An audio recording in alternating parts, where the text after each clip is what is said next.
Sir আমাকে একটা প্রশ্ন করলো, আরে পচা, আই লাভ ইউ কে আবিষ্কার করেছে?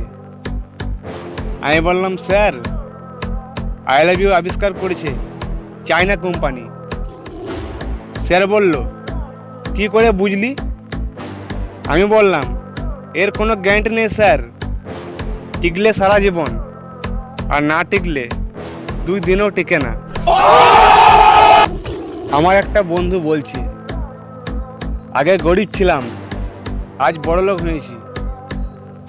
আজকে আমার কাছে অনেক টাকা আছে, আমি চাইলে দুনিয়ার সব কিছুই কিনতে পারি।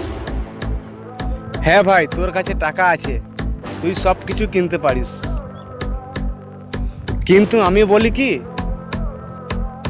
টাকা দিয়ে যদি সব কিছু কেনা যেত, হ্যাঁ ভাই, টাকা দিয়েই যদি সব কিছু কেনা যেত, তাহলে আমি 50 টাকা দিয়ে তোর কাছে 2000 টাকা নোট কিনবো।